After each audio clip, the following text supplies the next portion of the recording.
Recording in progress.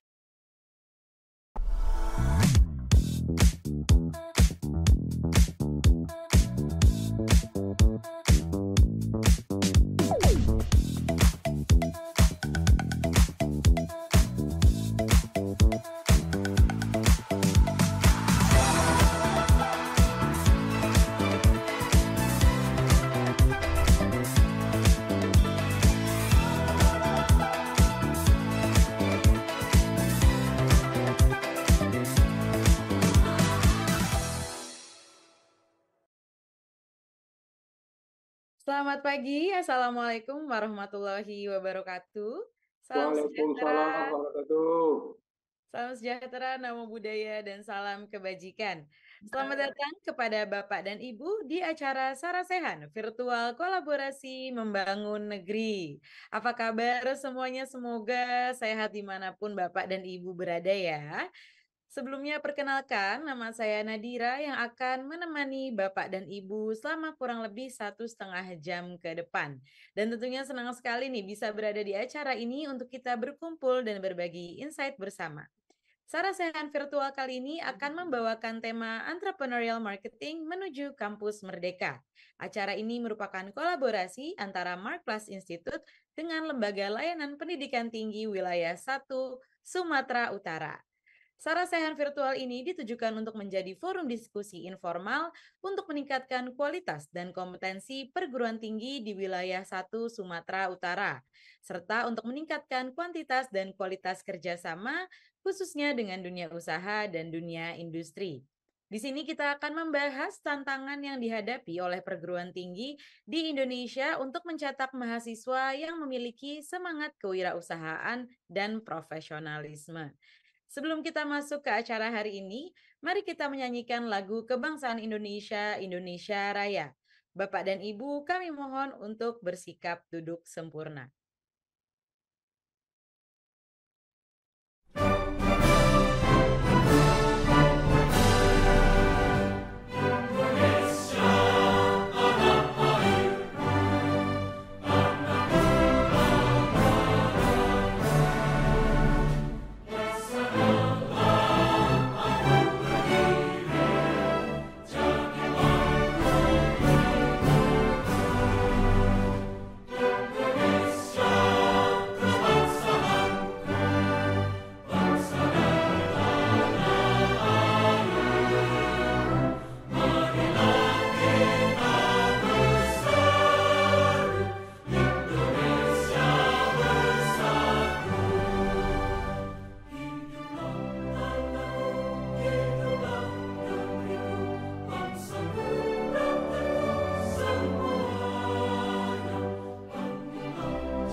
Baik, berikutnya saya akan menyapa para narasumber kita di pagi hari ini. Dan kami ingin menghimbau juga untuk Bapak dan Ibu untuk silakan menyalakan kameranya selama acara berlangsung. Pertama-tama, selamat datang saya ucapkan kepada Bapak Profesor Dr. Andus Saiful Anwar Matondang, MA PhD, selaku Kepala Lembaga LL Dikti Wilayah 1 Sumatera Utara. Selamat datang dan selamat pagi, Prof. Selamat Saiful. pagi, ya. Selamat pagi, Bu. Selamat pagi, Pak. Ya. Selamat datang juga saya ucapkan kepada Bapak Hermawan Kartajaya selaku founder dan chairman dari M-Corp. Selamat datang Pak Hermawan. Selamat pagi. Assalamualaikum. Waalaikumsalam. Selamat pagi Pak. Waalaikumsalam warahmatullahi wabarakatuh. Dan selamat datang juga saya ucapkan kepada Bapak Ardi Ridwansyah selaku CEO dari Mark Class Institute. Selamat datang Pak Ardi. Selamat pagi Bapak Ibu sekalian. Baik, acara ini akan dibagi menjadi beberapa sesi dan tentunya di akhir nanti akan ada sesi Q&A bagi Bapak dan Ibu sekalian. Tanpa berlama-lama lagi, mari kita masuk ke sesi pertama di acara hari ini, yaitu sambutan dan paparan dari Profesor Dr. Andus Saiful Anwar Matondang, MA PhD, selaku Kepala Lembaga L2 Dikti Wilayah 1 Sumatera Utara. Kepada Prof. Saiful, waktu dan tempat kami persilakan. Terima kasih Bu.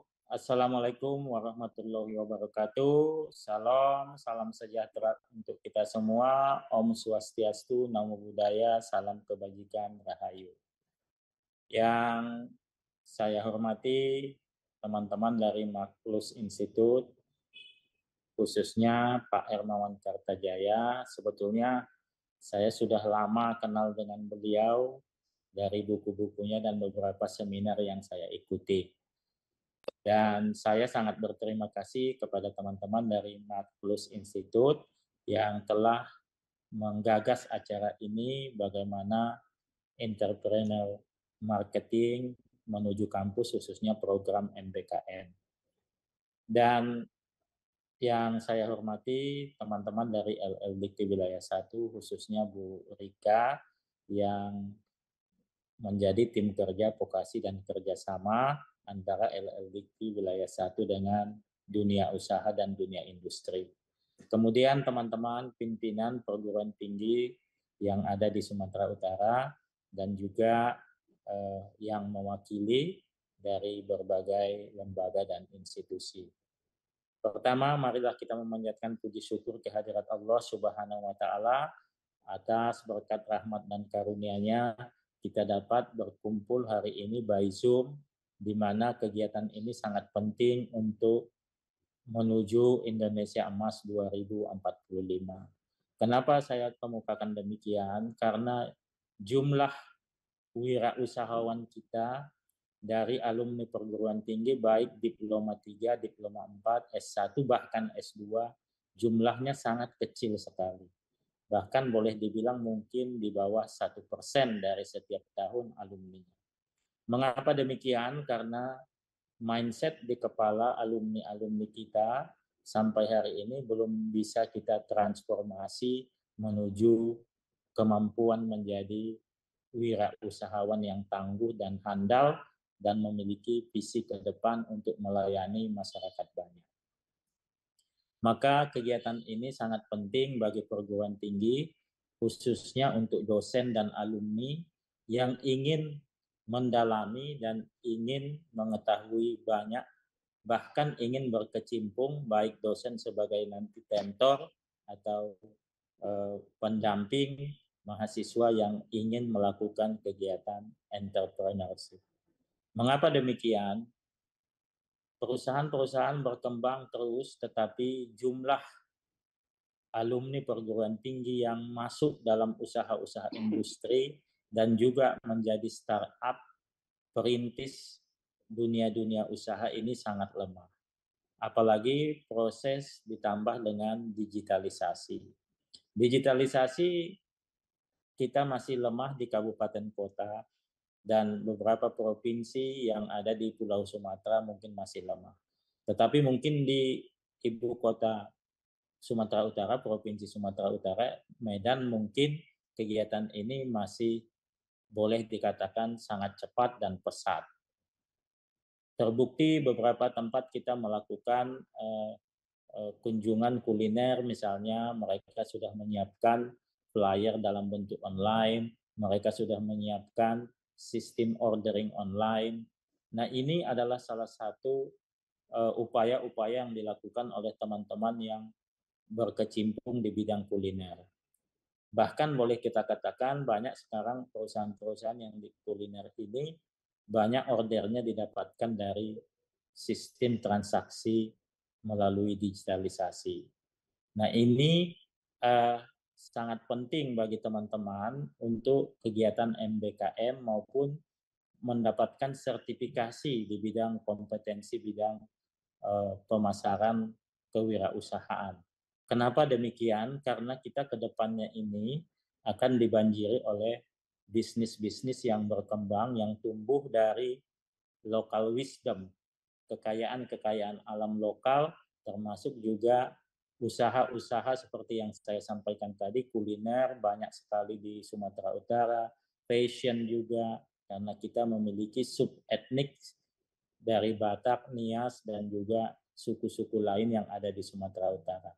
Ini kan sebetulnya bisa dijadikan usaha dan adik-adik mahasiswa bisa memahami dalam kegiatan hari ini bagaimana pentingnya entrepreneurial marketing di dalam kampus maupun nanti praktikum langsung di dunia usaha, dunia industri yang ada di Indonesia.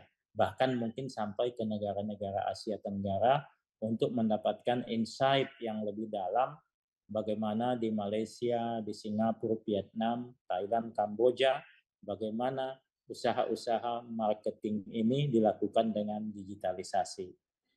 Harapan saya kepada Mark+ Institute, khususnya Pak Hermawan Kartajaya, mohonlah mahasiswa kami, dosen-dosen kami, ini diberikan pencerahan bagaimana sebetulnya kondisi terkini dan visi ke depan untuk entrepreneurial marketing yang dapat mendayagunakan, mengembangkan kemampuan dosen dan mahasiswa kita di wilayah 1 Sumatera Utara menjadi pelaku-pelaku usaha yang handal di bidang marketing nanti. Sehingga mereka dapat membantu usaha-usaha lokal untuk tumbuh dan berkembang menjadi pesat, bahkan menjadi pemain di Asia Tenggara dan juga global. Harapan kami demikian, mungkin agak sangat tinggi, tapi saya yakin kalau kita sama-sama bergotong royong untuk meningkatkan mutu dosen dan juga mutu mahasiswa kita di bidang entrepreneurial marketing ini, di mana dilakukan di kampus dan praktikum di dunia usaha, dunia industri, ini dapat kita lakukan sama-sama. Jadi walaupun harapan saya sangat tinggi, mungkin tidak langsung tahun 2024 ini, bisa saja nanti 2027 baru fully tercover semuanya.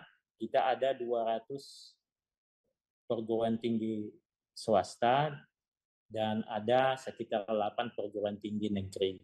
Jadi kita bisa melakukan kerjasama yang nantinya bisa diteruskan oleh Mark+ Institute ke kampus-kampus yang bergabung hari ini maupun ke kampus-kampus yang nanti yang menjadi mitra-mitra dari Mark+ Institute dan LLDT wilayah 1 untuk meningkatkan kemampuan dosen dan mahasiswanya menjadi orang-orang yang handal di bidang marketing ini. Demikian, wabillahi taufiq wal hidayah. Wassalamualaikum warahmatullahi wabarakatuh. Waalaikumsalam warahmatullahi wabarakatuh. Terima kasih banyak kepada Prof. Saiful atas sambutannya yang secara resmi membuka acara kita pada hari ini.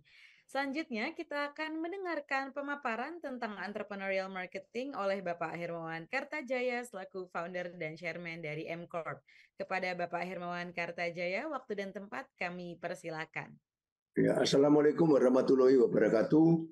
Selamat berpuasa untuk yang menjalankan ibadah puasa pada saat ini. Dan kalau mendengarkan sambutan dari Pak Kepala tadi, Pak Profesor, saya optimis bahwa Sumatera Utara yang orangnya dinamis, orang Batak itu dinamis, ada di seluruh Indonesia, nantinya bisa membuat perguruan tingginya juga sekaligus dinamis. Salah satu kesulitan yang ada di sini kemudian tidak bisa diungkap ke luar negeri, sehingga kita itu kalah, walaupun hasil tambangnya banyak, hasil hutannya banyak, tetapi kok ya negara berkembang terus dari dulu. Oh, tidak bisa jadi negara maju. Kita sudah disalib oleh Korea, yang sudah 40 tahun yang lalu belum ada apa-apa. Saya baru pulang dari China. Mereka merdeka tahun 49, kita 45, tapi mereka sekarang sudah jauh di atas Indonesia. Kenapa ini? Salah satu adalah karena pendidikan. Pendidikan dari mana asalnya? Apakah mahasiswanya? Sebetulnya lebih banyak tanggung jawabnya pada perguruan tinggi, pada akademisinya. Karena ada pepatah yang mengatakan bahwa guru kencing berdiri, murid ikut kencing berlari katanya. Jadi murid ini ikut gurunya saja. Tapi kalau gurunya terlalu profesional, tidak punya entrepreneurship, percuma. Jadi kata entrepreneurial marketing ini terbagi menjadi dua. Marketing itu asalnya juga dari praktek dulu. Zaman dulu orang mengatakan itu sales. Kemudian mengatakan komunikasi. Sampai sekarang pun masih banyak salah kaprah. Marketing itu dikira suatu disiplin ilmu, sudah menjadi disiplin ilmu, menjadi suatu profesi yang sudah bisa punya gelar dan sebagainya. Tetapi untuk penjualan itu sales, selling. Marketing itu di atasnya lagi. Marketing itu adalah upaya strategi untuk memenangkan persaingan, bukan untuk penjualan, bukan untuk bikin brosur, bukan bikin online konten dan sebagainya. Itu adalah taktikal. Tapi secara strategik, kalau orang itu tidak mengerti bagaimana membuat perguruan tinggi saya ini bersaing dengan perguruan tinggi lain yang 200 lebih di Sumatera Utara, apalagi seluruh Indonesia ada 4.500. Kebetulan saya tahu karena saya kebetulan juga di Dewan Pendidikan Tinggi, Kemendikbudristek, itu menjadi susah. Karena itu banyak perguruan tinggi yang mati dan akhirnya setengah mati. Padahal pendidikan di Indonesia itu sangat dibutuhkan. Pendidikan yang apa? Yang entrepreneurial. Jadi kalau mau belajar marketing, seperti dosen-dosen marketing yang ada di sini, saya harapkan nanti dengan adanya MBKM, Merdeka Belajar, Kampus Merdeka, upaya dari pemerintah sudah beberapa tahun terakhir ini harus ditangkap maknanya. Jangan cuma dikasih dana, diterima, dilaksanakan programnya. Tetapi ditangkap maknanya. Ditangkap maknanya yaitu dosennya sendiri harus entrepreneurial. Jangan dosen marketing yang ngajar semuanya PhD. Jangan dosen marketing semuanya yang ngajar adalah academician. Tetapi dosennya mungkin boleh, tetapi mesti digabung dengan orang luar. Dengan perusahaan-perusahaan yang memang menyediakan praktisi supaya lulusannya bisa gampang bekerja di perusahaan yang dituju. Seringkali terjadi perkeluhan tidak cocok antara output sebuah perguruan tinggi dan input yang diperlukan oleh perusahaan. Itu di mana gapnya? Biasanya di entrepreneurship. Karena ketika ilmu itu diterapkan di dalam perusahaan, teknik industri katakanlah, atau dokter lah. Dokter yang hebat kerja di rumah sakit. Ketika dia praktek, terpaksa dia harus jadi entrepreneur. Insinyur, lulusan top. Ketika dia masuk perusahaan, harus jadi entrepreneur. Semuanya jadi harus entrepreneur. Karena entrepreneurship itu adalah definisinya 3 yang membedakan dengan profesional. Yang pertama, berani ngambil risiko. Kedua, bisa lihat opportunity. Ketiga, bisa bekerja sama dengan orang lain. Kalau orang profesional merasa dirinya paling pintar sedunia. Saya dulu mengajar juga. Mengajar tetap di perguruan tinggi ketika saya dulu pertama kali kepingin punya keinginan mengajar. Saya juga guru 20 tahun di SMA Katolik Saint Louis Surabaya. Mengajar matematika fisika, malah sekolah insinyur nggak lulus ITS. Barusan dapat doktor honoris causa dari ITS 12 tahun yang lalu. Saya doktor honoris causa pertama di ITS, Institut Teknologi Surabaya. Kenapa? Karena saya ketika tidak lulus S1, Saya mengajar 15 tahun, saya ketahuan sama pemerintah harus mempunyai ijazah. Cari S1. Akhirnya saya cari S1 Dr. Andes Ekonomi waktu itu dari Universitas Surabaya. Jadi saya lulus Universitas Surabaya Dr. Andes Ekonomi itu sudah umur 42. Saya akhirnya begitu lulus saya meninggalkan dunia mengajar sesudah 20 tahun. Akhirnya diajak murid-murid saya untuk kerja di 2 perusahaan, PT Panggung dan Sampurna. Kedudukan terakhir adalah Direktur Distribusi PT HM Sampurna. Sebelum Sampurna diambil alih oleh Philip Morris. Nah, disitulah saya lihat bahwa ilmu marketing yang saya pelajari di Universitas Surabaya itu praktis tidak bisa jalan ketika saya jadi direktur distribusi. Kalau saya tidak punya jiwa entrepreneurship, bahkan bos saya selalu bilang, Hermawan, kamu saya gaji besar sebagai direktur Sampurna. Official car-nya bukan Lexus, pada waktu itu Toyota Crown. Terbang kemana-mana harus naik business class. Di Jakarta, Surabaya, Jakarta dulu, saya harus tidur di Grand Hyatt, tidak boleh kemana-mana. Itu kalau profesional dinikmati itu. Dan menganggap paling pinter, karena saya sudah punya gelar kok. Walaupun gelar saya baru Dr. Andes Ekonomi. Tapi percuma ternyata gelar Dr. Andes Ekonomi in marketing itu.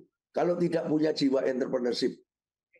Jadi, bos saya bilang, Pak Putra Sampurna, kamu kerja, eat, sleep, and dream 24 hours. Kalau kamu tidak kerja 24 jam bersama saya, percuma, saya bayar mahal sama kamu. Jadi akhirnya entrepreneurship itu diperlukan di mana-mana.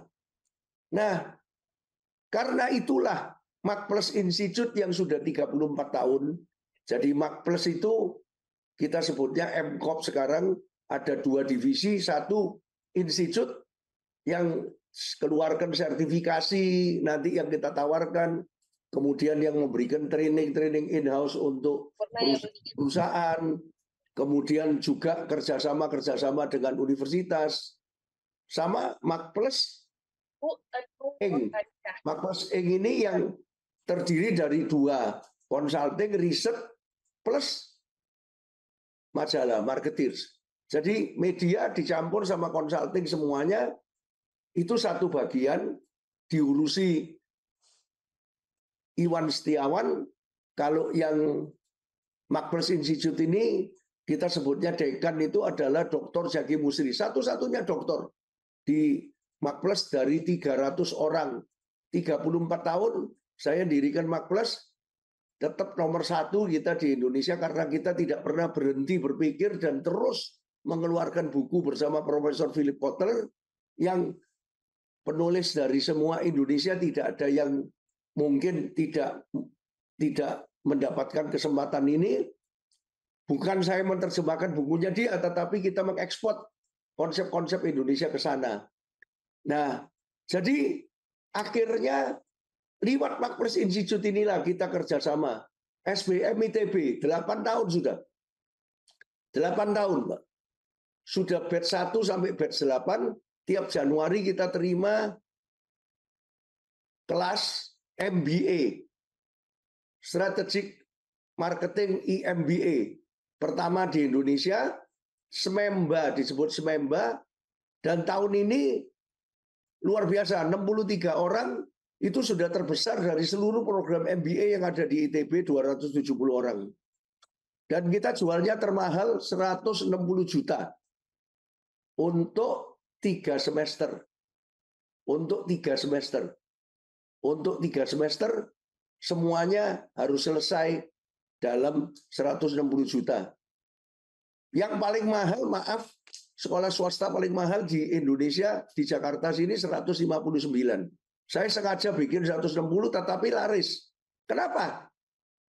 Karena program itu gabungan antara ijazah ITB, ijazah yang mengakui profesionalitas, dan entrepreneurship-nya dari MAK+.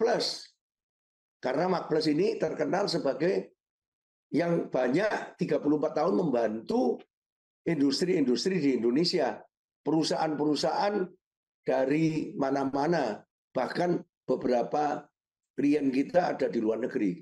Nah sekarang saya mau tunjukkan satu brosur baru lagi yang kita mulai tahun ini.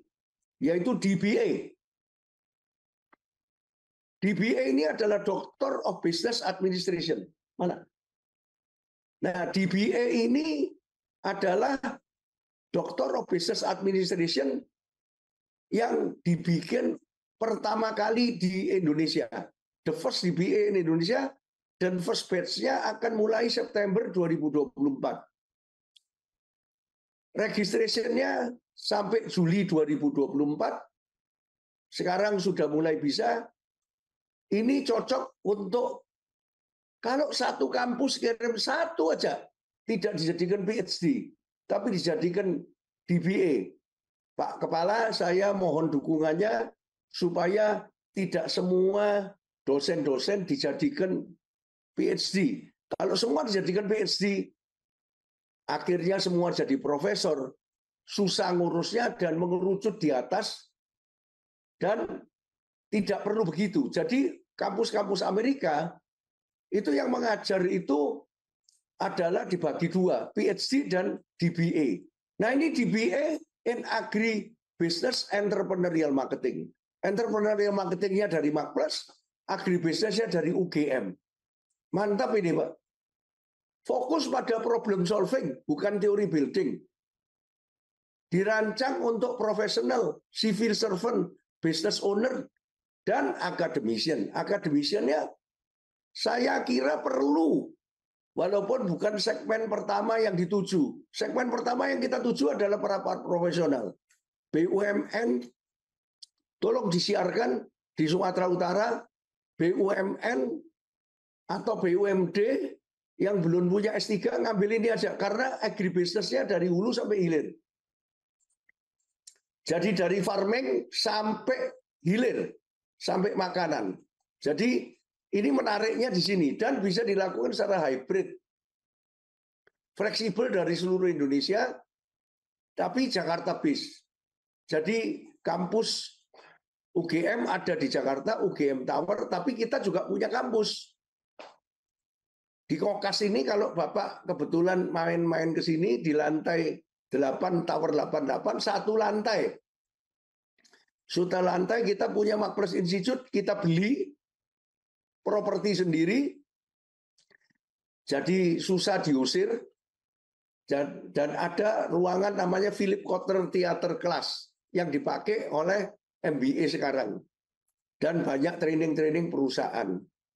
Nah ini juga akan dipakai untuk DBA UGM ini. Ini luar biasa, baru pertama kali kita mendapatkan izin dari UGM karena mereka BAMN dan atas blessing dari Dirjen Dikti, khususnya dari Dirjen Dikti Prof. Nizam yang baru pensiun, sekarang diganti Prof. Haris.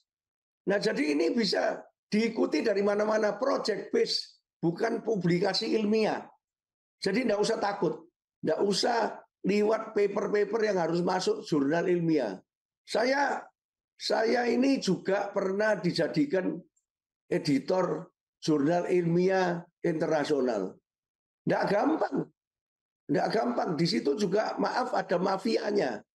Ada mafianya. Kalau kita tidak kenal sama editornya, bisa antri setahun, 2 tahun. Jadi S3 kita bisa terhambat bukan karena apa, tapi karena tidak masuk ke jurnal internasional. Yang belum tentu sesudah masuk itu juga terjamin hasil risetnya itu hasil riset yang sudah update. Kadang-kadang sudah out of date karena terlalu lama nunggu. Di sini project aja. Project based, tapi projectnya tentunya tidak boleh sembarangan. Dan normal termnya 6 semester. Kalau lancar dan akan didorong lancar, 6 semester cukup. Kali 35 juta rupiah. Jadi tolong dicatat, Itu ada QR code-nya di sana. Dari QR code itu nanti bisa lihat lebih dalam lagi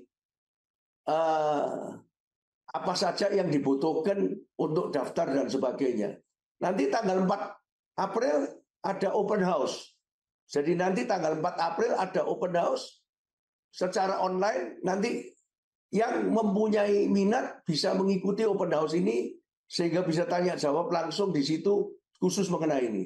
Ini contoh bagaimana kita bukan MAKPLUS Institute ini mempunyai tanggung jawab kepada Indonesia untuk mencerdaskan Indonesia.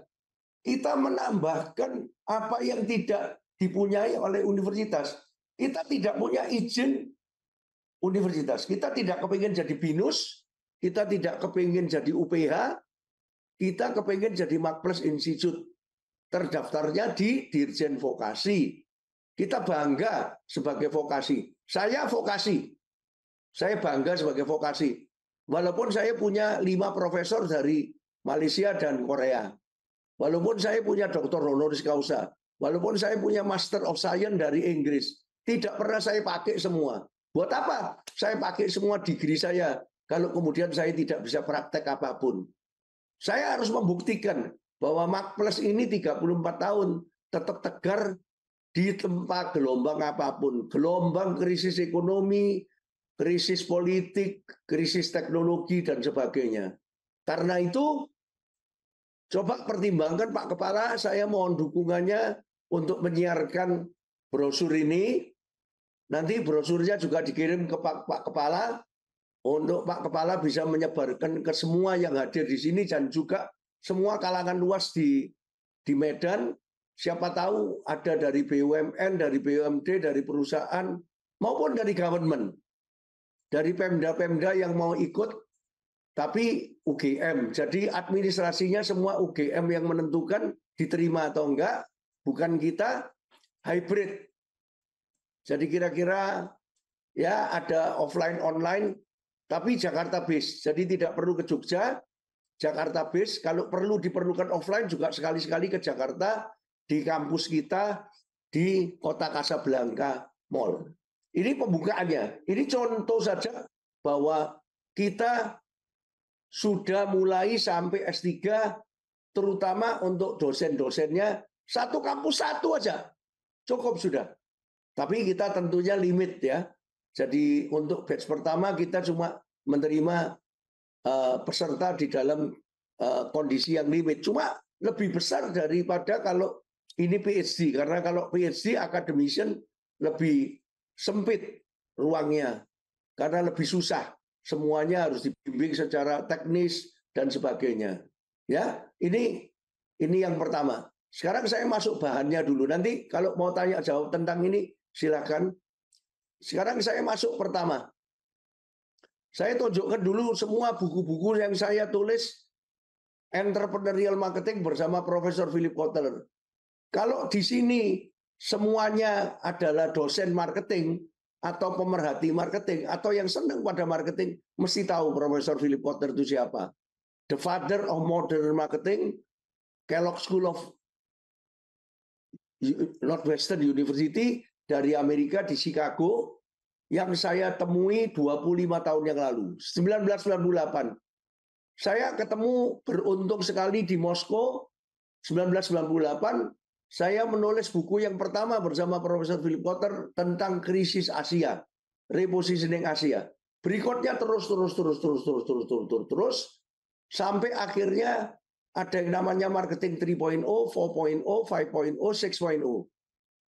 Akan berlanjut 7.0 tahun 2025. Tapi ada series lain yaitu entrepreneurial marketing. Nah ini yang buku biru ini. Coba dikasih sinyal. Buku biru itu, entrepreneurial marketing. Ya, itu yang nanti menjadi pegangan hari ini. Dan mudah-mudahan menjadi pegangan kampus-kampus di Sumatera Utara. Yang nanti berlanjut seri keduanya, Reimagining Operational Excellence. Akan terbit dari Amerika Agustus 2024. Semua ini bukan saya menerjemahkan bukunya Profesor Philip Kotler. Maaf, kita di MAKPLUS Institute ini mencari sendiri model-model praktis yang dari praktek kemudian kita usulkan kepada Wiley and Son, ini penerbit Amerika nomor 1 di bidang trade, bukan textbook. Kalau textbook ini bukan textbook semua. Jadi kalau orang ngambil PhD biasanya enggak pakai buku ini, ngambil master enggak pakai buku ini. Kalau Master of Science, MBA pakai buku ini, DBA pakai buku ini. Jadi nanti buku wajibnya DBA itu yang biru itu. Tapi hari ini saya berikan sedikit, dan kalau mau sertifikasi bisa sama kita mengenai entrepreneurial marketing ini. 3.0 saya balik lagi 3, 4, 5, 6. 3.0 itu adalah marketingnya Nabi Muhammad. Maaf, saya Katolik. Hari ini sebetulnya juga merupakan hari puasa. Jadi kita sama-sama puasa. Hari Jumat nanti Jumat Agung, dan hari Minggu nanti hari Minggu Paskah. Kebangkitan Tuhan Yesus masuk ke surga. Itu sama dengan Isra Mi'rajnya Nabi Muhammad, kira-kira begitu. Nah, jadi maaf kalau saya salah.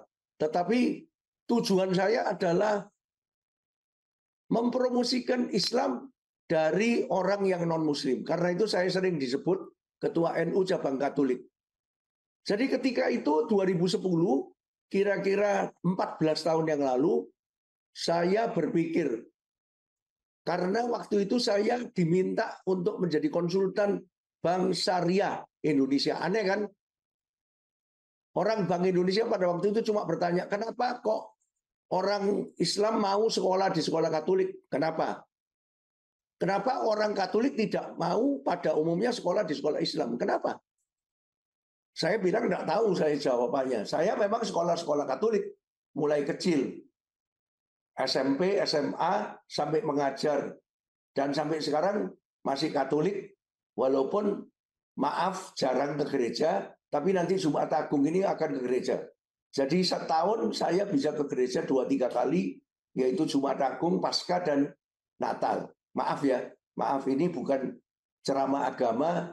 Saya tidak ngajarin Anda untuk seperti saya, tapi hablum minallah, hablum minanas. Percuma hablum minallahnya kalau tidak ada hablum minanasnya. Bagaimana jujur kepada orang tidak merugikan orang lain. Nah, jadi ini buku ini tentang hablum minanas. Human spirit. Coba lihat. Lihat subjudulnya. Coba kasih sinyal di subjudulnya. Nah, kalau from product to customer to human spirit itu artinya kalau produk itu, kalau kita mengutamakan produk, jadi seperti kampus mengutamakan saya punya prodi ini, prodi ini, prodi ini, itu produk. Saya punya profesor ini, profesor ini, profesor ini, itu produk. Percuma, itu marketing 1.0. Artinya kampus ini cuma mengunggulkan produknya yang belum tentu bisa dijual. Kayak tukang obat. Orang jual obat di pinggir jalan itu selalu mengatakan obatnya nomor 1 di dunia. Padahal belum tentu. Nomor 2, kalau marketing 2.0 itu customer-nya. Coba lihat tandanya. Kasih tanda. Customer. Nah, itu customer. Kalau Anda mengutamakan student, lulusannya gimana nanti bisa dipakai enggak sama karyawan, bisa menjadi entrepreneur enggak seperti dikatakan Pak Kepala, itu marketing 3.0. Tapi 2.0. Kalau itu dilakukan dengan kejujuran seperti Nabi Muhammad, itu disebut marketing 3.0. Maaf, satu-satunya nabi yang berdagang ya Nabi Muhammad. Karena itu kalau orang Islam tidak menjadi entrepreneur, tidak mempunyai jiwa entrepreneur, tidak bekerja keras, tidak bekerja 24 jam, ada yang salah.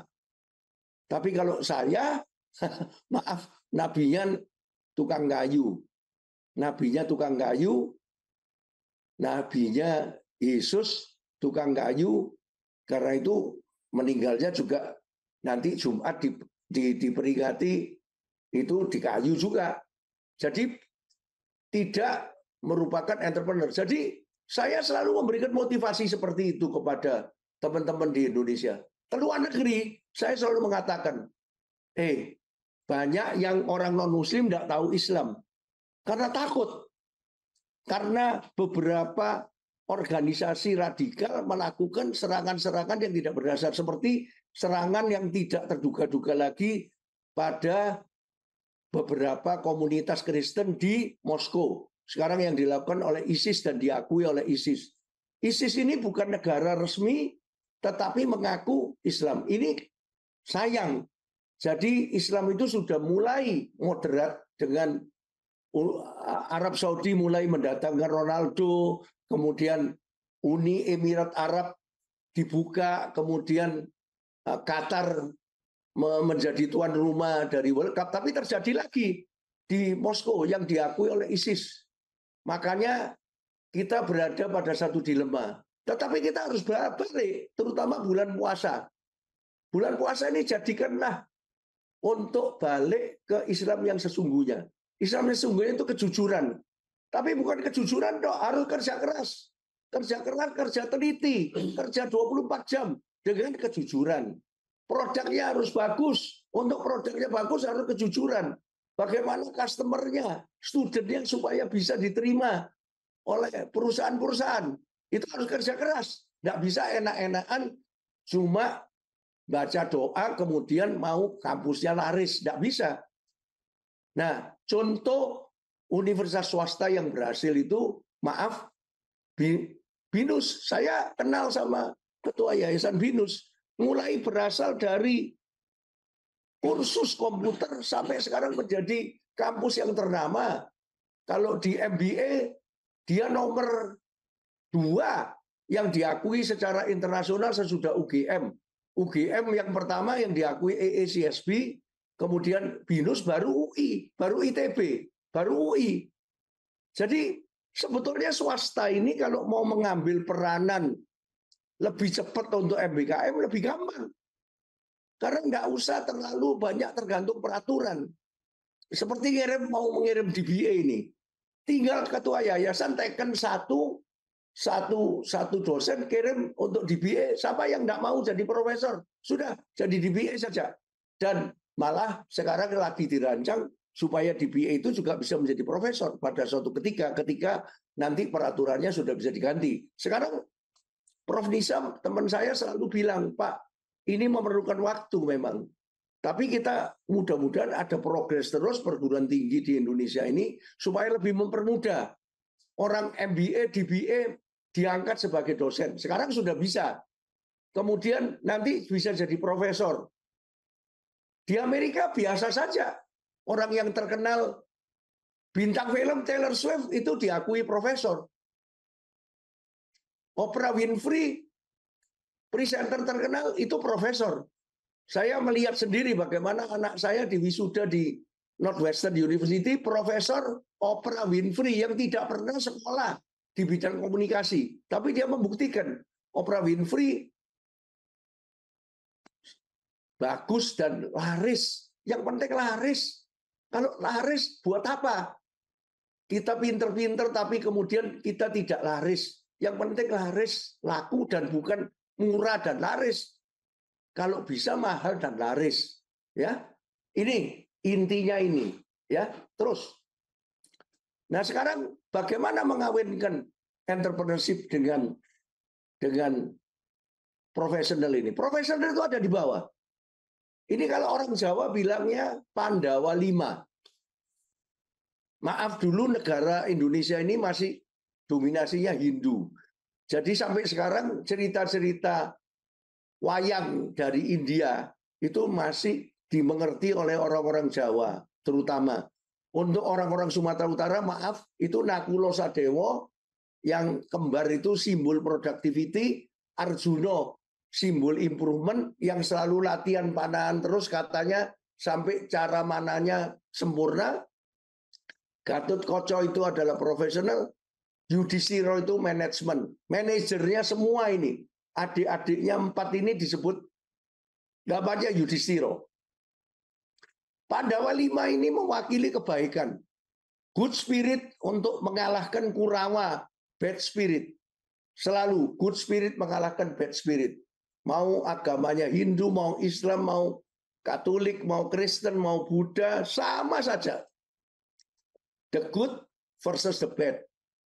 Makanya Indonesia itu ketuhanan yang Maha Esa itu bagus sekali. Dan Menteri Agama sekarang mengawali bagaimana KUA ini untuk seluruh orang beragama apapun bisa nikah di KUA. Nah ini Pandawa. Pandawa ini sebetulnya profesional, academician, bisa diganti mesin. Sebetulnya lebih produktif pakai ChatGPT untuk menanyakan sesuatu. Ngapain? Saya mesti sekolah susah-susah. Semua tanya ChatGPT bisa. Saya sekarang bisa menjadi desainer tanpa harus sekolah desain. Profesional desainer itu kalah sama mesin. Jadi saya pakai topi Top Gun ini untuk menunjukkan bahwa sekarang Maverick Top Gun 2, Maverick itu sudah masuk Netflix. Yang belum nonton cepat. Di situ Tom Cruise sebagai gurunya pilot-pilot di Top Gun 1, pilot-pilot tempur itu mengatakan bahwa sebetulnya pilot itu yang paling penting, bukan pesawatnya. Muridnya ingat, ketika di Top Gun 2, mereka kalah perang, kemudian mereka mencuri pesawat musuh yang ketinggalan 2 generasi, akhirnya bertempur bisa menang, karena pilotnya lebih penting daripada pesawatnya. Gurunya lupa kalau pernah mengajar seperti itu. Di film itu diceritakan begitu, gurunya lupa. Jadi muridnya mengingatkan, Pak Guru, kamu kan di Top Gun 1 mengatakan bahwa pilot itu lebih penting daripada pesawatnya. Mesin itu kalah sama pesawat. Jadi sepinter apapun ChatGPT, Anda mesti lebih pinter lagi. Tapi bukan pinter-pinter PIPM-nya. Productivity, Improvement, Professional Management ini sudah ada ranknya semua ini. Di Sumatera Utara sudah banyak profesor, sudah banyak doktor, tapi doktornya PhD. Sedangkan DBA, MBA itu ada di atas. Kalau di Amerika ada BBA. BBA itu Bachelor of Business Administration. Yang beda dengan BSc.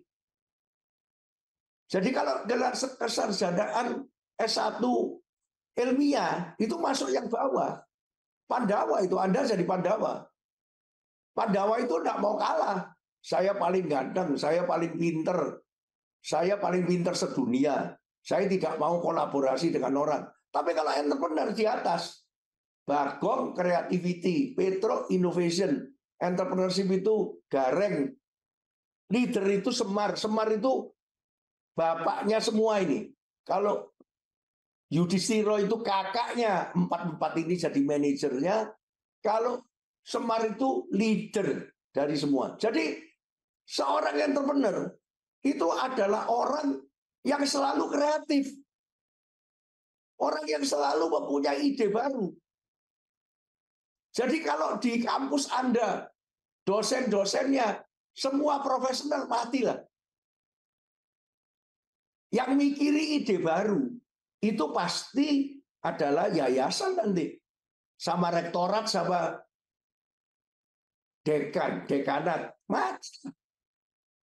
Apalagi kalau dekanatnya sama rektoratnya dijabat juga oleh profesional. Di Indonesia kalau tidak profesor kan susah menjadi rektor itu. Walaupun ketentuannya tidak begitu. Ketentuannya sudah dihapus, tapi budaya. Di Amerika Anda bisa bukan profesor untuk menjadi rektor, karena sebetulnya diperlukan dari seorang rektor, seorang dekan, bahkan seorang pengajar, itu adalah creativity, ide baru yang dicoba. Innovation itu dicoba. Jadi dicoba kecil-kecilan. Jadi kalau Anda punya karyawan 100, semua 90 orang, 100 orang itu orang profesional, lulusan terbaik dari Universitas Indonesia, ITB, yang productivity-nya bisa diukur, KPI-nya bisa diukur, di-manage, ada caranya. Oh, tiap minggu mesti dicek, meeting harian, meeting mingguan, percuma meeting bolak-balik manajemen sistem itu. Kalau tidak ada fresh idea, tidak mempunyai ide baru, tidak mempunyai menunggu instruksi atasan. Menunggu itu sudah salah. Izin itu salah. Itu tipe BUMN, tipe ASN. BUMN pun sudah berubah. Pak Erick Thohir kepingin supaya BUMN itu kayak swasta. ASN pun beberapa Pemda, Pemkab sudah berubah. Kalau bupatinya seorang entrepreneur, diajari, ayo kepala dinas, kamu jangan cuma produktif tapi kreatif. Jangan cuma produktif buang duit, tapi cari duit, cari sponsor. Kalau budgetnya tidak cukup, bagaimana cari sponsor? Dicoba kecil-kecilan innovation. Jadi innovation itu harus diimprove supaya productivity-nya naik. Jadi CIIP itu jadi satu. Kemudian kalau mau gede-gedean, itu namanya entrepreneur. Entrepreneur tadi sudah saya bilang, bisa lihat opportunity, ngambil risiko, dan bisa bekerja sama dengan semua orang. Karena entrepreneur itu mengakui dia tidak bisa bekerja sendirian. Mark Plus mengakui, apakah bisa kita bekerja sama sendirian? Tidak bisa. Hari ini sama LL Dikti 1, kita sudah beberapa LL Dikti sudah bekerja sama. Bekerja sama dengan ITB supaya ada degree dari ITB. Bekerja sama dengan UGM supaya ada UGM. Ijazah UGM. Bekerja sama dengan ITS. Kita punya Tekno Marketing ITS. Kita punya Hybrid University dengan Unpad Pajajaran Bandung. Kita punya kerjasama Sustainable Marketing dengan Universitas Atma Jaya Jakarta. Jadi kita terbuka untuk kerjasama dengan kita universitas. Cuman nanti dulu, jangan kesusu bikin degree bareng. Ada tingkat yang harus dilalui. Sama ITB sudah lama, sama UGM sudah lama, mulai dari sertifikasi dulu, kemudian dosennya terlibat, kemudian nanti pada satu ketika degree. Permintaan dari universitas untuk membuat degree bareng sama kita itu banyak. Karena kita bukan saingan mereka. Seorang entrepreneur tidak mungkin bersaing dengan entrepreneur lain. Bekerja sama ya. Jadi Mark Plus tidak mungkin menjadi pesaing Anda. Jangan khawatir. Jangan khawatir. Sebesar apapun kita tidak akan menjadi BINUS, tidak akan menjadi UPH.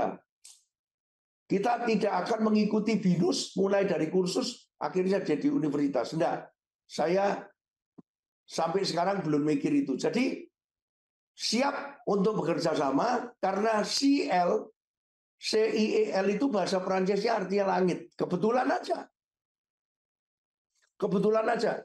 Saya selalu berpikir praktis, membuat model seperti ini karena dasar saya dulu mau sekolah teknik tapi tidak lulus, teknik elektro, sehingga punya diferensiasi yang kuat. Jadi you don't need to be better, you don't need to be the best, you just need to be different. Itu kata-kata saya. Tiap kampus ini carilah kedifferentan Anda. You just need to be different. Kedifferentan saya apa? Simplification. Saya ketemu Profesor Philip Kotler ditanyai apa? Diferensiasi Mark Plus dibanding yang lain. Saya bukan universitas. Saya yang atas itu. Memacu kreativitas, memacu innovation, memacu entrepreneurship, memacu leadership. Leadership bukan manager. Tapi leadership memerlukan manager. Entrepreneur memerlukan profesional. Innovation memerlukan improvement. Creativity memerlukan productivity. Nanti Mas Ardi, COO dari Mark Plus Institute akan menjelaskan lebih jelas metode apa yang bisa dipakai kalau orang yang tidak kreatif menjadi kreatif. Ada caranya. Bagaimana suatu ide bisa dicoba menjadi satu innovation. Innovation menjadi entrepreneurship. Dan bagaimana entrepreneurship dilaksanakan di dalam suatu kepemimpinan supaya tidak diselewengkan untuk hal-hal yang tak benar. Mafia itu juga entrepreneur. Tapi itu leadership-nya leadership yang negatif. Jadi tetap harus dikontrol lewat leader. Entrepreneur menciptakan value, leader menjaga values-nya. creating value with values. Nah, jadi inilah yang kita mau tawarkan. Kita jadi punokawannya, kampus jadi Pandawanya. Kita memberikan sertifikasi practitioner yang bisa liwat bisa belajar sendiri dan nanti akhirnya bisa membekali sebagai surat keterangan pendamping ijazah SKPI. Coba ke sertifikasi dulu. Sertifikasi. Nah, ini sertifikasi yang kita punya. Silakan menghubungi kalau mau. Sudah 40-50 kampus yang berhubungan bekerja sama dengan kita, cukup online. Jadi ada 3 macam. Mau yang diakui Makples sendiri, yang paling murah, paling gampang, dan bisa dicapai dengan belajar sendiri, e-learning, tinggal asesmennya saja, ada macam-macam yang bisa dipilih. Bestsellernya entrepreneurial marketing, digital marketing, social media marketing. Tapi ada special program seperti marketing 4.0, omnibrand, dan sebagainya. Ada yang sertifikasi BNSP. BNSP kita tahu Badan Nasional Sertifikasi Profesi. Kita sudah lama diakui sebagai satu-satunya lembaga marketing. Mungkin ada lagi, tetapi kita yang pertama kali diakui. Dan mungkin beberapa kampus mempunyai lembaga sertifikasi sendiri. Mari kerjasama dengan kita. Kalau marketing, kita berhak ngeluarin sertifikasi BNSP. Kemudian juga ada yang internasional, yaitu untuk CPM Asia yang diakui oleh Asia Marketing Federation. Pendirinya juga saya mendirikan Asia Marketing Federation, itu CPM Asia by AMF, Asia Marketing Federation, dan ada lagi CDMS, Certified Digital Marketing Specialist. Ini dilakukan dengan kerjasama dengan iTrain Asia. Jadi kita mencoba mengenalkan program-program internasional ke dalam negeri. Ini biar nanti disinggung lagi oleh Ardi. Oke, kita kembali lagi kepada model Pandawa tadi. Nah, kalau model ini kita jadikan satu, akhirnya jadi kayak gini. Coba lihat. Terus. CL, PIPM. CL itu lebih dekat dengan marketing, PIPM lebih dekat dengan finance sebetulnya. Business itu bukan cuma marketing. Marketing itu pembukaannya, finance itu penutupannya. Percuma saja kalau kita pinter marketing, kemudian hasilnya perusahaannya bangkrut. Karena marketingnya terlalu banyak promosi, tidak menghitung berapa balance sheet, profit and loss, income statement, berapa cash flow, berapa market value. Jadi di sini sebetulnya gedeannya, model gedenya, CL dan PIPM itu semuanya merupakan omni house model. Marketing dicampur finance, human dicampur teknologi. Dan marketing dicampur finance. Dan di tengahnya ada operation. Nah, akhirnya yang menentukan itu operation. Tapi kalau operation itu berjalan kayak biasa, menghasilkan sesuatu, kepengen menghasil yang luar biasa, omong kosong. Jadi kita cuma berteori saja, membuat rencana 5 tahun. Tapi operationnya nggak jalan. Tahun depan ya kayak gitu lagi. Tahun depan kayak gitu lagi. Nggak ada perubahan apapun. Jadi semua yang ada di CL PIPM tadi harus dijadikan bentuk yang bagus untuk operation. Karena operation inilah yang menjembatani antara preparation dan execution. Antara past and future. Jangan terlalu banyak mikiri. Kampus saya in the past kayak apa. Kalau dipikirin terus, ya sampai mati tidak bisa maju-maju. Akhirnya di Sumatera Utara rankingnya di bawah terus. Jadi yang penting ranking Kemendikbudnya naik, tapi juga laris. Bagaimana ini memadukan antara Kemendikbud, Ristek dan laris ini? Nah, makanya saya tadi bilang satu kampus satu DBE cukup. Ya, terus Dan nanti di dalam buku kedua, saya nanti sudah ingin mengatakan bahwa operation itu QCDS, Quality, Cost, Service, and Delivery. Saya tidak akan perpanjang ini, tapi ini China yang hebat. China belajar dari Korea soal creative innovation. Korea itu cepat-cepat, namanya pali-pali, cepat. Hal baru, dicoba, tidak bisa, tidak apa-apa, salah, tidak apa-apa. Tapi kalau Jepang, productivity improvement. Kaizen, itu makanya bendera Jepang, bendera Korea. Kalau entrepreneurial leader itu India, paling hebat. India mempunyai 2 sekolah yang hebat. Indian Institute of Management dan Indian Institute of Technology. Kalau sudah diterima di IIM, orang India tidak kepingin diterima di Harvard lagi. Kalau sudah diterima di IIT, orang tidak kepingin diterima di MIT. Karena itu memperbaiki kampus itu nomor 1 paling penting di Indonesia. Kalau tidak gitu, negara ini ya tetap begini saja. Negaranya kaya, rakyatnya miskin, korupsi kemana-mana, rebutan kalau pemilu. Siapa punya power? Akhirnya yang punya power itu juga biasanya dipakai untuk mengumpulkan uang lagi. Nah inilah yang menjadi masalah di kita. Singapura itu coba lihat negara kecil. Dia adalah, kita bisa belajar professional management. Singapura sejak Lee Kuan Yew mendirikan, sejak diusir oleh Malaysia. Singapura itu diusir sama Malaysia sebetulnya. Pergi lu Cina-Cina. Karena mayoritasnya Cina. Lu bukan orang Melayu. Pergilah Singapura. Lee Kuan Yew membuat negara itu tidak menjadi negara Cina, tidak boleh pakai bahasa Tionghoa sebagai bahasa nasional, pakai bahasa Inggris. Itu kan luar biasa. Walaupun lagu kebangsaannya Majulah Singapura. Lagu kebangsaannya lagu Majulah Singapura. Masih pakai bahasa Malay seperti Malaysia. Sekarang bagaimana Singapura? 1 Singapura dolar 3,6 ringgit Malaysia. Berarti ekonomi Singapura itu diakui 3,6 kali dari kekuatan Malaysia. Itu gampang aja. Pada waktu berpisah, berapa waktu yang lalu, 1 ringgit Malaysia sama dengan 1 Singapura dolar. Kenapa sekarang bisa 3 kali? Negara itu tidak punya apa-apa. Kita selalu bilang, negara itu cuma small dot, cuma 1 titik, tapi coba menunjukkan professional management. Mereka tahu mengelola negara itu. Mereka tahu membuat kampusnya menjadi nomor 1. Ranking NUS, kemudian ranking NTU, itu semuanya ada di 10 besar dunia. 5 besar bahkan.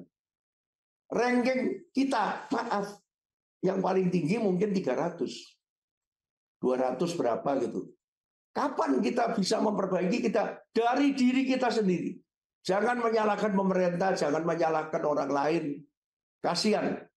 Pemerintah sudah bekerja keras ya, tapi namanya pemerintah Indonesia seperti ini karena sistem pemilunya seperti ini, memang oligarkinya seperti ini ya. Kita masih lama kalau menunggu.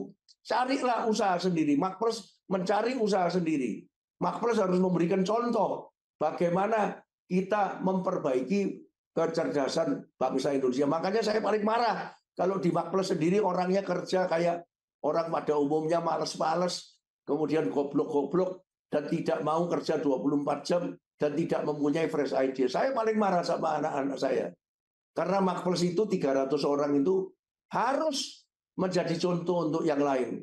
Kalau kita cuma ngomong tok, memberi contoh, tetapi kita tidak melaksanakan sendiri, omong kosong, tidak ada artinya apa-apa. Kita memberi contoh. Ya, jadi saya kira saya akhiri sampai saat ini uraian saya biar dilanjutkan oleh Mas Ardi. Nanti saya mungkin ikut bergabung pada waktu tanya jawab. Silakan. Wassalamualaikum warahmatullahi wabarakatuh. Waalaikumsalam warahmatullahi wabarakatuh. Baik, terima kasih banyak Pak Hermawan Kartajaya atas pemaparannya. Semoga bisa menambah pengetahuan serta berguna bagi kita semua ya. Berikutnya kita akan mendengarkan penjelasan dari Bapak Ardi Ridwansyah selaku CEO Marklas Institute mengenai Marklas Institute Certification Program. Kepada Pak Ardi, waktu dan tempat kami persilakan. Selamat siang, pagi menjelang siang ya Bapak Ibu sekalian. Tadi Pak Hermawan dan Pak Kepala sudah menyampaikan panjang lebar, jadi saya ingin menyambung sedikit beberapa kata kunci yang tadi sudah disampaikan Pak Hermawan dan juga pesan yang tadi disampaikan Prof. Saiful Anwar. Beliau tadi berpesan bagaimana agar ini bisa dilanjutkan dalam bentuk kolaborasi yang lebih intensif lagi, tidak hanya kami dengan LL Dikti 1, tapi juga dengan kampus Bapak Ibu sekalian. Nah, ini kami coba membahas itu juga tadi melanjutkan tentang creativity, innovation, entrepreneurship, dan leadership dalam konteks kampus kira-kira seperti apa.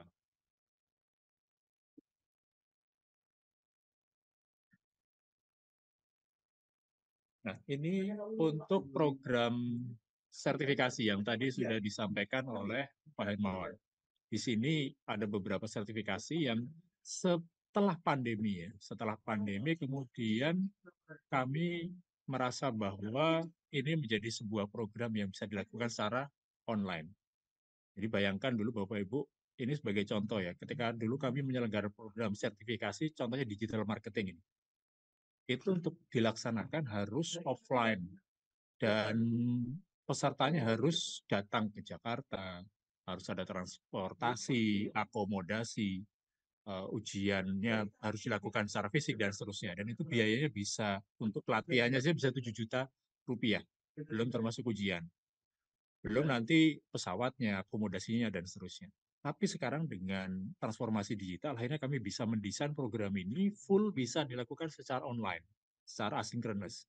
Sehingga yang dulunya jutaan hanya tinggal ratusan ribu saja, sangat-sangat terjangkau bagi kampus, termasuk bagi teman-teman mahasiswa. Nah, itu inovasi yang akhirnya kami bisa lakukan, termasuk juga untuk Bapak Ibu yang terutama bidangnya marketing. Mungkin selama ini kita punya rekan-rekan dosen-dosen di bidang finance, mereka punya gelar profesional di luar gelar akademis ya. Ada CFA, CPA, dan seterusnya. Nah, tentu bagi orang marketing sebenarnya banyak yang mungkin belum tahu bahwa kita juga punya gelar profesional. Tadi sudah disampaikan Pak Hermawan, ada CPM Asia, untuk strategic marketing, dan ada CDMS, itu spesialis untuk digital marketing. Dan kembali semua program ini sudah bisa dilakukan baik ujian maupun tutorialnya secara online. Jadi ini memang berkah tersembunyi dari pandemi kemarin, akhirnya banyak program yang dulu tidak terjangkau bagi Bapak Ibu di Sumatera sana karena alasan geografis, sehingga implikasinya ke biaya dan seterusnya, sekarang jauh-jauh lebih bisa terjangkau dari sisi waktu, biaya, dan sebagainya. Jadi ini sebuah peluang kolaborasi. Nah, kami juga mengundang Bapak Ibu sekalian untuk bisa hadir dalam forum yang serupa seperti ini. Kami selenggarakan sudah hampir edisi 115 dari tahun 2020 akhir kami selenggarakan yang kami sebut Marklas Goes to Campus. Ini contoh beberapa edisi yang terakhir. Biasanya kami menghadirkan 2 pimpinan perguruan tinggi, bisa dari universitas, sekolah tinggi, maupun institut yang memang ingin berbagi pengalaman tentang creativity, innovation, entrepreneurship, dan leadership, maka bisa nanti menghubungi tim kami. Nanti kami bisa jadwalkan biasanya setiap hari Sabtu pagi, Bapak Ibu, jam 10 waktu Indonesia Barat. Ini contoh beberapa program sebelumnya. Ada biasanya kalau tidak rektornya langsung, kalau sekolah tinggi ketua, kalau politeknik mungkin Bapak atau Ibu direkturnya yang langsung sharing tentang creativity, innovation, entrepreneurship, dan leadership. Bagaimana aplikasinya di kampus masing-masing. Nah, berikutnya tadi melanjutkan amanat Pak Hermawan, saya ingin membahas beberapa tips Bapak Ibu. Ini nanti sebagai bahan ketika kita menyelenggarakan Marklas Goes to Campus berikutnya. Apa itu creativity, bagaimana agar kita sebagai akademisi bisa kreatif, lalu apa itu inovasi, bedanya dengan creativity, dan sebagainya. Nah, ini akan saya bahas selanjutnya sebagai gambaran. Sebenarnya CL itu prakteknya seperti apa. Nah, tadi mengulang yang sudah disampaikan Pak Hermawan, jadi proses CL ini Bapak Ibu sebenarnya sebuah proses yang berkelanjutan. Jadi dari kreativitas itu bisa menghasilkan ide, ya. Jadi creativity definisi kami adalah proses menghasilkan ide baru. Ini tidak hanya di dunia korporasi ya, baik di kampus, baik sebagai mahasiswa, sebagai akademisi, ketika bisa menghasilkan ide baru yang praktis, maka itu disebut dengan creativity. Jadi output dari creativity adalah ide. Tapi namanya ide kan sesuatu yang masih mengawang-awang, sehingga harus dilanjutkan mengaplikasikan, mewujudkan ide tadi menjadi solusi yang praktis. Saya punya ide penelitian tentang apa misalnya ya, kopi yang bisa dijadikan bumbu masakan misalnya, gitu. Itu ide. Tapi ketika itu sudah dilakukan penelitiannya, sudah dieksekusi dan sudah jadi produknya, maka itu yang disebut dengan innovation. Innovation ini mengubah ide menjadi solusi yang praktis. Nah, PR berikutnya ketika sudah jadi misalnya tadi bumbu masak dari biji kopi tadi, ya kan tidak mungkin kita konsumsi sendiri. Harus dikomersilkan, harus dipromosikan ke berbagai pihak. Nah, itulah peran berikutnya dari entrepreneurship. Nah, tadi Pak Hermawan sampaikan, kata kunci dari entrepreneurship mengubah solusi yang sudah dihasilkan menjadi sesuatu yang punya value, punya nilai. Manfaatnya akhirnya dirasakan oleh lebih banyak pihak, termasuk oleh si penemunya, si inovatornya. Dapat royalti, dapat revenue dari bisnisnya, masyarakat pun dapat merasakan manfaat dari solusi tadi. Itu peran entrepreneurship. Dan terakhir, leadership bertugas untuk mengawal ketika ini sudah jadi proses bisnis, sudah berjalan, mengawal agar ini bisa berlanjut jangka panjang. Karena banyak kemudian bisnis yang hanya seumur jagung ya, begitu booming, lalu tidak sustainable, tidak dikelola dengan baik, akhirnya bangkrut. Nah, itu peran leadership memastikan bahwa sebuah bisnis itu punya nilai-nilai, punya values yang akan menyatukan orang-orang yang ada di dalam institusi, organisasi tadi, sehingga bisa berlanjut jangka panjang. Nah, berikutnya saya bahas tips satu persatu, Bapak Ibu. Bagaimana sih proses menjadi kreatif? Ini mungkin pertanyaan paling sering kita dengar ya, kalau kita bicara creativity. Orang beranggapan kreativitas itu mungkin apa ya, seperti dianggap keturunan gitu ya, bakat. Oh, ini memang bakatnya orang kreatif. Oh, ini memang gennya gitu ya, cocoknya jadi orang kreatif. Nah, dari model ini sebenarnya kita bisa lihat bahwa kreativitas itu sebuah proses. Karena proses berarti kan bisa dipelajari. Karena bisa dipelajari artinya semua orang bisa dan berpotensi untuk kreatif. Nah, di dalam proses ini ada dua komponen dalam creativity, dalam berpikir kreatif. Satu, berpikir divergen. Jadi untuk bisa menghasilkan ide kreatif, pertama adalah berpikir divergen. Divergen itu kalau Bapak Ibu yang background-nya mungkin fisika atau sains, itu berpikir yang menyebar. Ya. Menyebar. Jadi menghasilkan sebanyak mungkin solusi, sebanyak mungkin ide baru. Itu berpikir divergen. Nah, bagaimana agar kita bisa berpikir divergen, berpikir keluar kemungkinan-kemungkinan baru, jangan sampai keluar 10 ide tapi sama dengan tahun lalu gitu ya. Misalnya ide penelitian yang diajukan itu lagi gitu ya, hanya recycle dari sebelumnya, itu berarti tidak berpikir divergen. Tapi bagaimana berpikir divergen dengan kemungkinan-kemungkinan baru. Nah, caranya bagaimana? Kalau Bapak Ibu lihat di sini ada 2 tips. Yang pertama yang disebut eksplorasi. Jadi agar bisa keluar dengan ide-ide baru ya harus banyak ketemu orang-orang baru. Ngobrol, diskusi dengan orang-orang yang bidangnya berbeda dengan kita. Mengamati objek, mengamati, membaca, bahkan baca jurnal, baca penelitian yang mungkin bidangnya berbeda dengan kita. Nah, itu eksplorasi. Karena kalau kita hanya membaca, bertemu, berdiskusi dengan orang, dengan pihak, dengan referensi yang itu-itu saja, ya kemungkinan keluar idenya yang itu-itu lagi. Itulah pentingnya eksplorasi, Bapak Ibu. Bertemu, membaca, mendengar hal-hal baru yang mungkin tidak harus selalu berkaitan dengan bidang kita. Nah, dari situlah kemudian kita akan bisa masuk ke proses berikutnya, yaitu imajinasi. Steve Jobs itu ketika mendefinisikan creativity, dia bilang creativity itu simpelnya connecting the dot, menyambungkan titik-titik yang awalnya dianggap tidak nyambung, Bapak Ibu. Nah, dari eksplorasi kita bisa, kan kita belajar banyak hal baru kan, mendengar, melihat, membaca hal baru. Nah, PR berikutnya adalah bagaimana itu menghubungkan hal baru tadi yang seolah-olah awalnya tidak berkaitan dengan bidang kita, itu ternyata bisa menjadi ide untuk memperkaya proposal penelitian kita, materi kuliah yang kita sampaikan, penelitian yang kita lakukan, program pengabdian masyarakat kita. Oh, saya punya ide menggabungkan ini dengan ini, seterusnya. Contoh ini salah satu mitra kami, kampus swasta di Jawa Tengah. Jadi beliau program kreatifnya itu menggabungkan sertifikasi digital marketing dengan program pengabdian masyarakat dan publikasi. Jadi mahasiswa semester akhir nanti mereka akan mendapatkan pelatihan belajar sertifikasi digital marketing dari Makplos, lalu mempraktekannya lewat pengabdian masyarakat. Jadi mereka nanti harus membimbing UKM-UKM yang terpilih di sekitar kampusnya untuk jadi praktek digital marketing tadi. Dari praktek tadi kan nanti ada laporannya kan, ada progresnya seperti apa. Nah, laporan itu lalu dipakai untuk pengganti ujian. Ujian nanti tinggal menunjukkan portofolio sehingga dapat sertifikat kompetensi.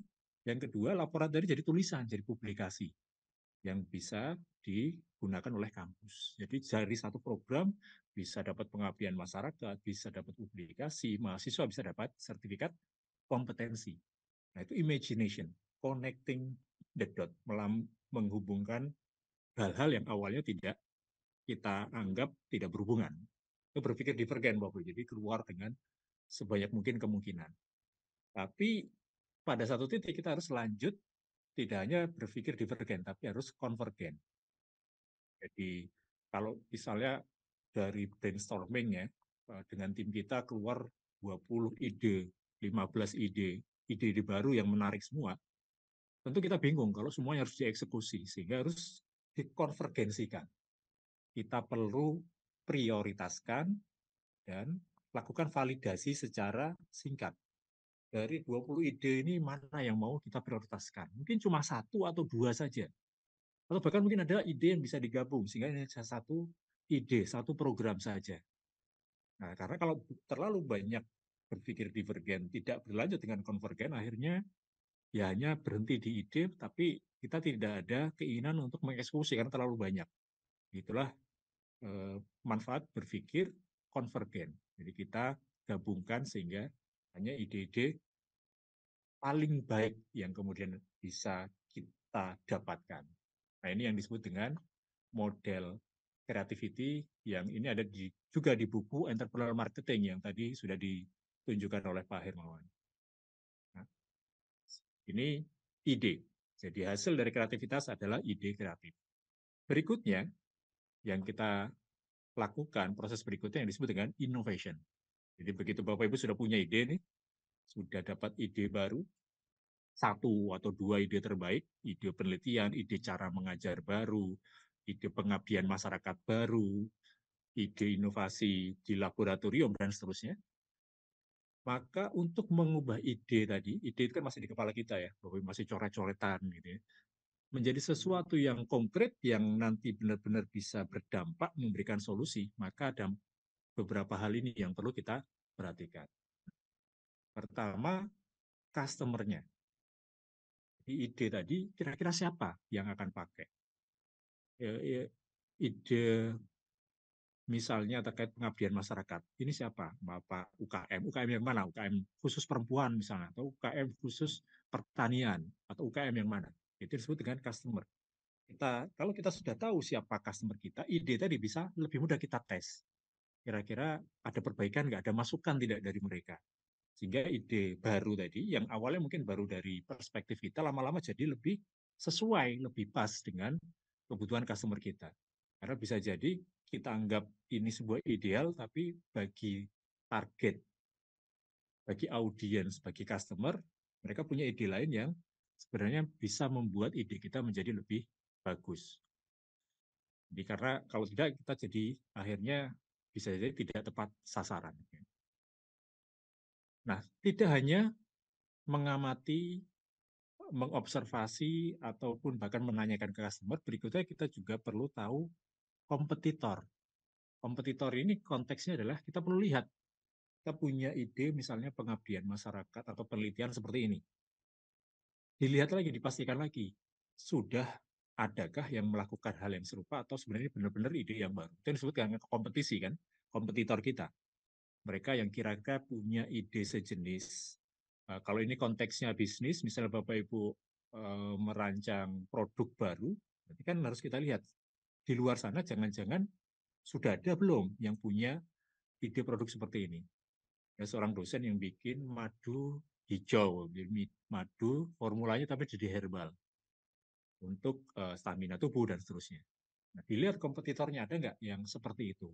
Kalau sudah ada, berarti kita harus menyusun keunikan diferensiasi kita agar tidak mirip, tidak sama, tidak dianggap sama. Karena begitu kita dianggap sama dengan kompetitor, ya, akhirnya apa? Paling sering yang terjadi adalah kita akan dipaksa untuk banting harga. Loh, ini kan sama dengan yang sudah ada.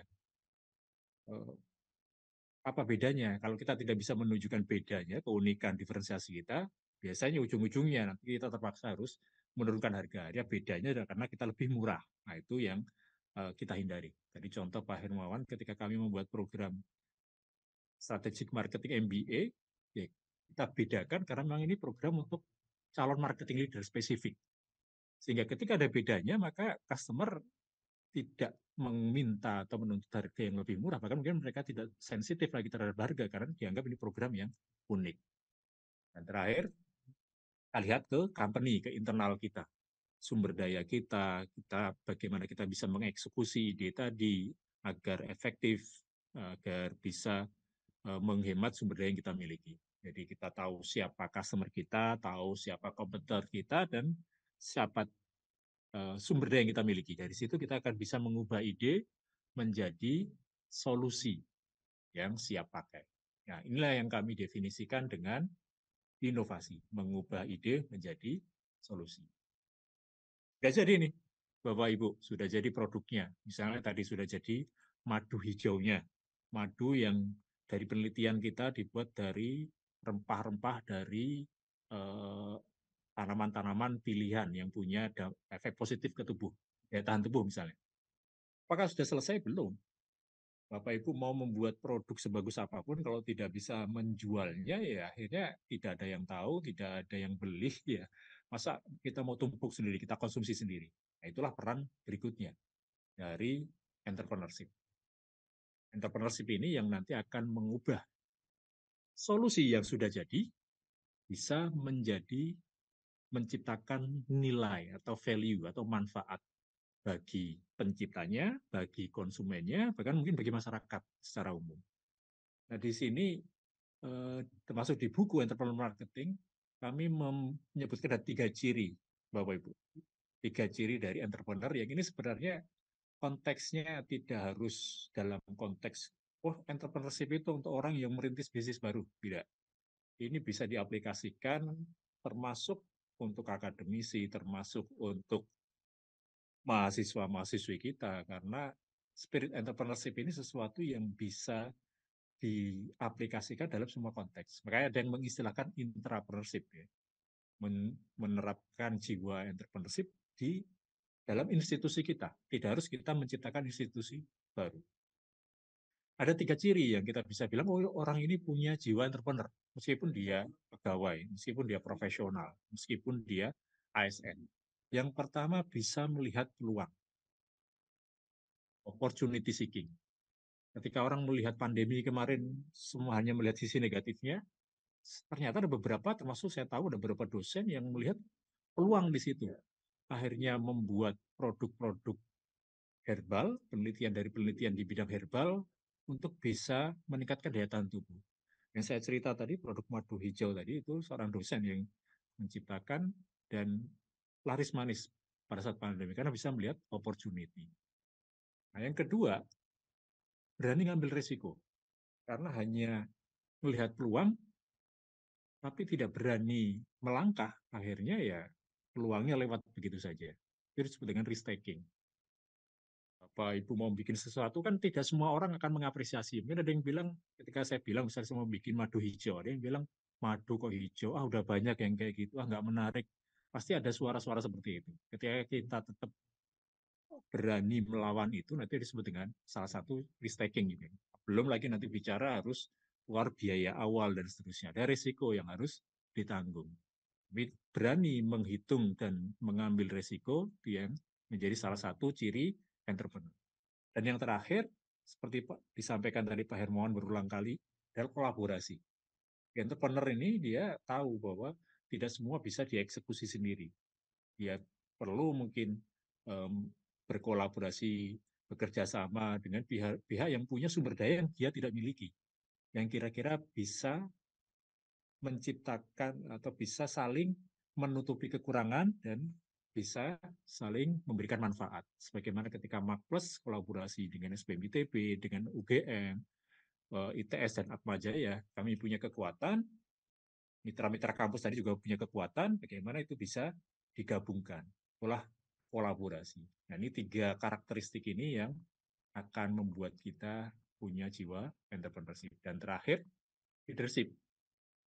Bagaimana bisa mengawal bisnis yang sudah berjalan, inisiatif yang sudah dilakukan agar bisa jangka panjang. Nah, peran leader ini dalam kata kuncinya di sini adalah menjaga values, nilai-nilai.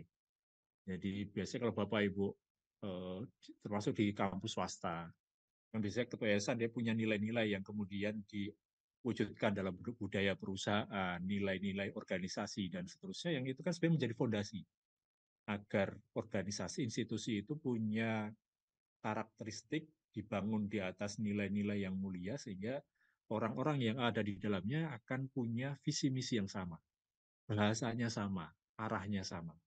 Nah, itu peran leadership.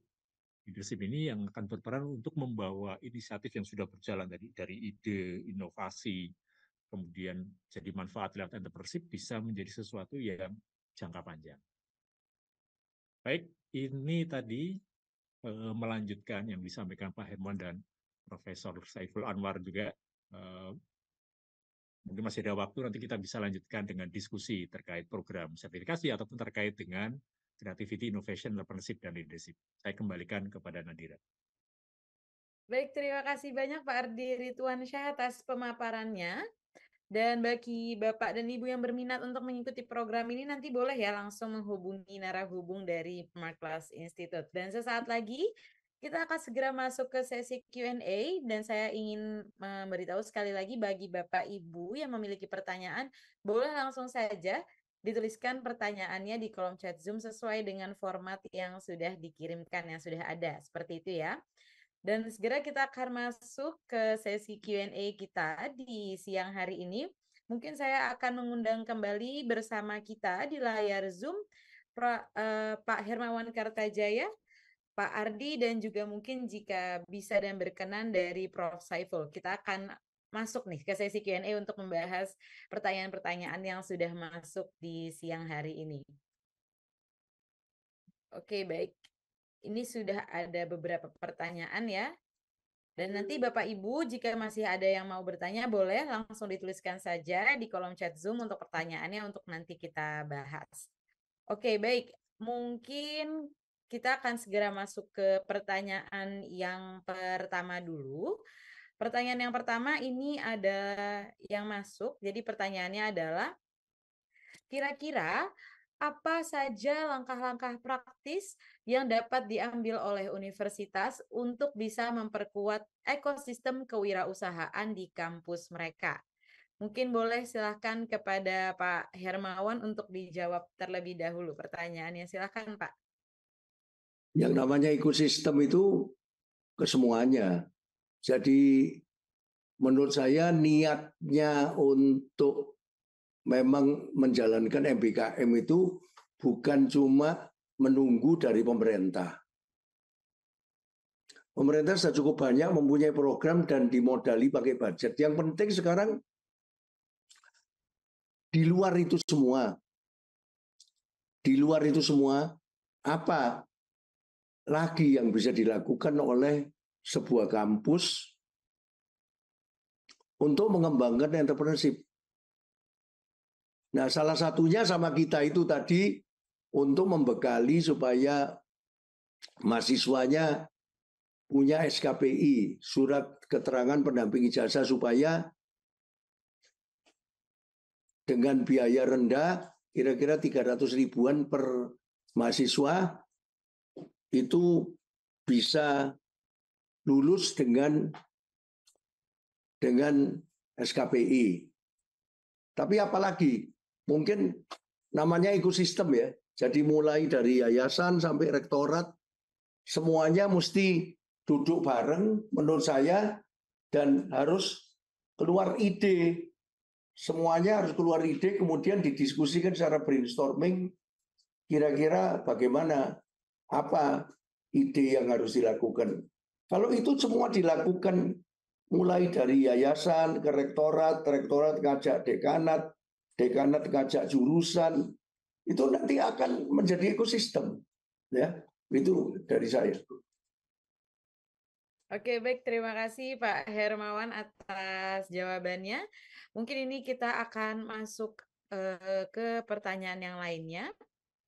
Di sini ada pertanyaan, dalam konteks globalisasi, bagaimana universitas dapat mengintegrasikan nilai-nilai lokal dan global untuk meningkatkan kreativitas serta inovasi di kalangan dosen dan mahasiswa? Mungkin boleh silakan untuk dijawab Pak Hermawan pertanyaannya. Silakan Pak. Ya, kalau global itu macam-macam. Kita kan berusaha mati-matian. Tadi ada sertifikasi juga. Kalau kita itu kan sertifikasi, kita batasnya ada sampai double degree. Kalau mau double degree sama kampus internasional, asal kampus internasional mau, ya enggak apa-apa. Masalahnya kalau kita waktu mau kerja sama orang, orangnya enggak mau sama kita. Karena kita belum apa-apa. Pertama kali ketika 98 saya menulis buku dengan Profesor Philip Kotler, itu saya ketemu sama beliau di Moskow dan saya membuat sampai dia mengajak saya. Karena kalau saya ngajak dia, saya tidak mungkin mau dia. Lu itu siapa? Aku dapat apa? Orang kerjasama itu kan bukan cuma kita kecil kemudian sana gede mau kerjasama. Nah, internasional seperti kita tahu bahwa rankingnya semua Singapura aja yang dekat, Malaysia aja itu sudah mereka bisa bahasa Inggris lebih hebat dari Indonesia, Malaysia. Kalau mau dekat kan Singapura, Malaysia. Jangan mikir Singapura dah, Malaysia aja. Kalau Singapura Politeknik itu banyak yang mau kerjasama, ya kerjasama dengan kita.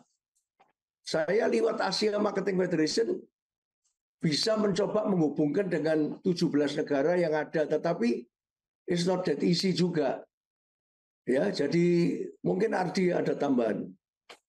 Ya, Pak Hermawan sudah menyampaikan termasuk dalam program DBA ini contoh Bapak Ibu, bagaimana membawa isu atau tren di tingkat global ke Indonesia. Saya ingat beberapa bulan yang lalu Pak Hermawan menghadap Prof. Nizam, waktu itu beliau masih menjadi Dirjen Dikti, ya kita membawa proposal tentang kajian kita terkait program DBA di Asia. Ini kan ya konteks regional global ya. Kenapa bisa negara-negara di Asia yang lain sudah punya DBA di negaranya, sementara di Indonesia masih malu-malu gitu ya, belum secara jelas memisahkan antara PhD yang ini untuk lebih ke akademisi dengan DBA untuk profesional. Nah, itu yang contoh bagaimana dari observasi kita, eksplorasi kita yang ada di luar sana, kita bisa bawa ke Indonesia sehingga bisa jadi inovasi baru yang memang cocok relevan dengan kebutuhan kita. Jadi, mungkin itu sedikit menambahkan Pak Hermawan Nadira. Oke, baik.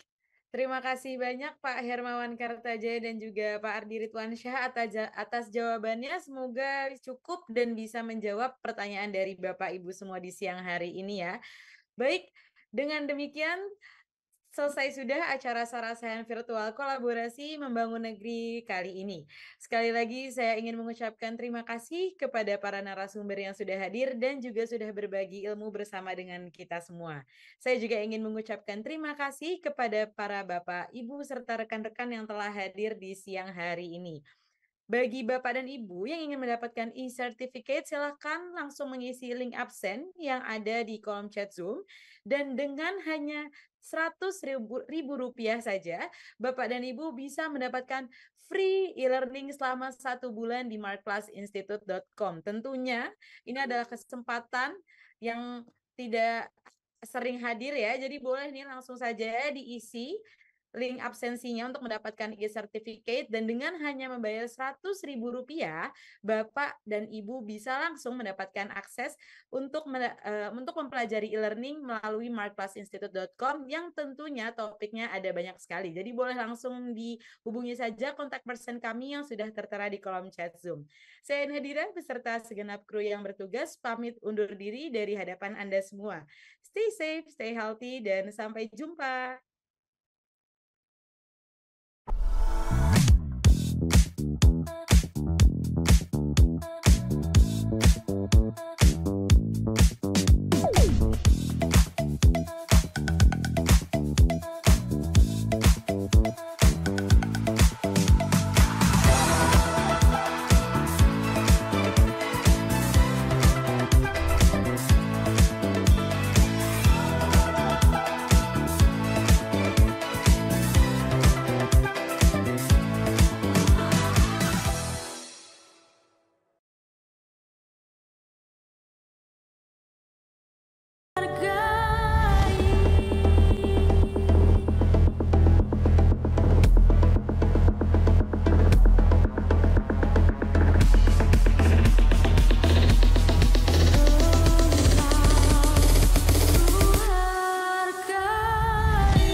Proklamasi.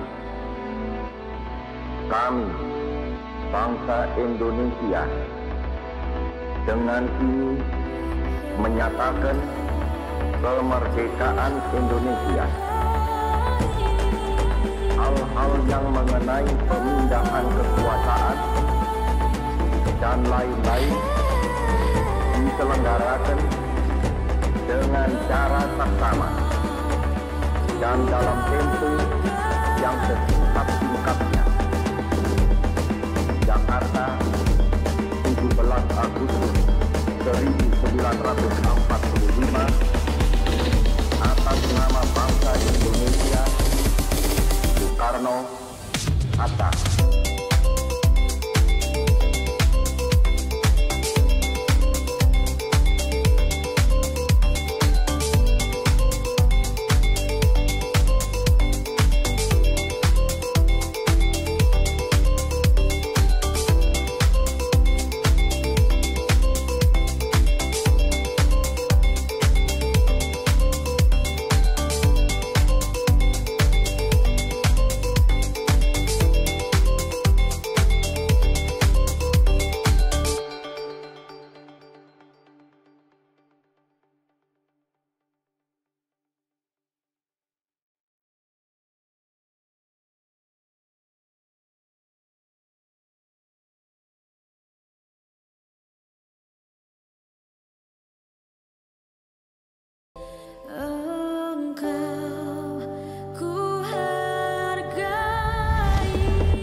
Proklamasi. Kami, bangsa Indonesia, dengan ini menyatakan kemerdekaan Indonesia.